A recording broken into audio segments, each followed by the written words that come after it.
was an overcast day. The clouds seemed to be coming down to touch the earth, and the forest closed in around us.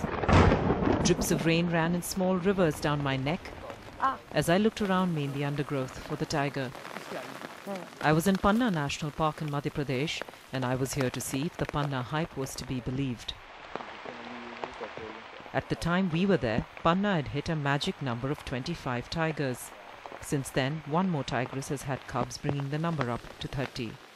This is a miracle turnaround. The tigress we were looking for was radio-collared, and the signal told us that she was close by. The undergrowth was thick and dense, and there was very little light filtering in because of the overcast sky. Suddenly the elephants came to a halt, and there she was, hidden in plain sight in the dense undergrowth.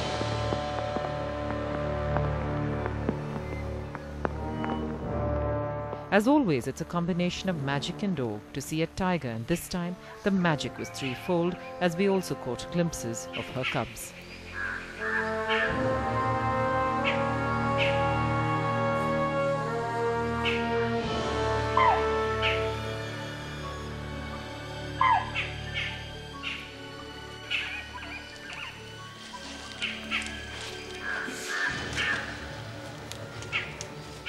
This tigress is a special story in herself in that she was an abandoned cub in Kanha who had been raised in captivity within the park.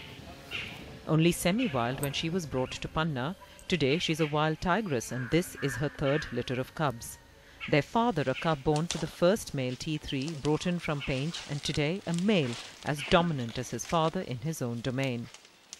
This little family here with their story illustrated everything that has gone right in Panna since the horrible debacle of loss and lies. I had made a trip here in 2004 and not seen a single tiger, and was aware of the fact that scientists and conservationists had been saying that Panna was in trouble.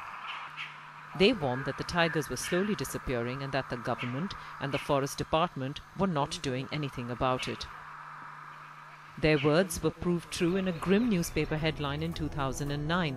Panna Tiger Reserve in Madhya Pradesh was officially declared tigerless. In 2002, a radio-collared tiger was poached. The report was made only 5 days after the body was found, by which time all evidence had disappeared.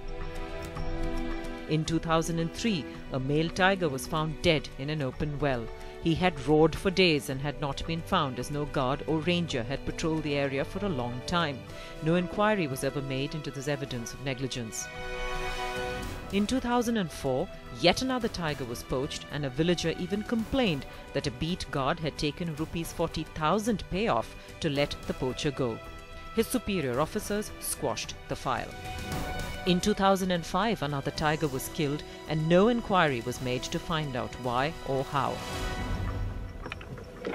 A probe carried out later by the present field director of the park, R.S. Murthy, clearly finds two forest officers, R.T. Sanago and R.K. Jaswal, responsible for the tiger deaths, as they had turned a blind eye to the poaching and had also not held the forest guards responsible for the lapses in protection.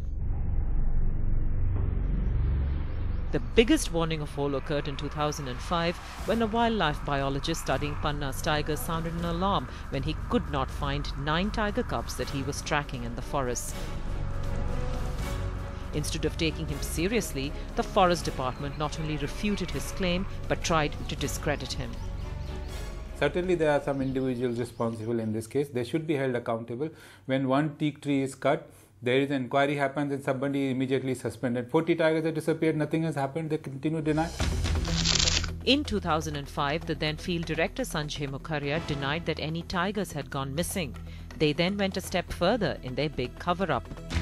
On March 2005, Ashim Srivastava, the deputy director of the Kanha buffer area, on the field director's request, used the outdated pug mark impression method to claim that he had located all 34 tigers.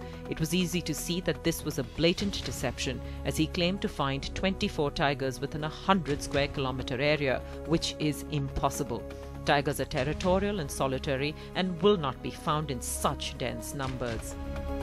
On March 25, 2005, the CEC, or the Central Empowerment Committee, then stepped in to say that Panna was in trouble and going the Sariska way and that it had to be put right.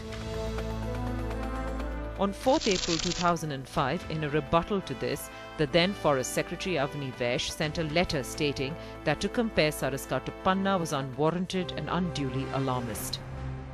In June 2005, the Additional Principal Chief Conservator of Forests of Madhya Pradesh, H.S. Pabla, then stated in Sanctuary magazine that tiger density in Panna had never been better. While the forest machinery swung into action to cover their collective incompetence, a poacher arrested in Chhatarpur, Rais Mia, confessed to having traded 8 tiger skins that originated in Panna. In 2008, the Principal Secretary of Forests, P.B. Gangopadhyay, wrote a letter to the centre asking for 1 female tigress to be introduced in Panna. There was no explanation as to why this would be the case if Panna was doing as well as they claimed it was. Within months of this letter reaching the centre, the Wildlife Institute of India, asked by the centre, led a team into the park to assess the situation on the ground. The Wildlife Institute of India then categorically declared that Panna was tiger-less. In January 2009, this fact became public.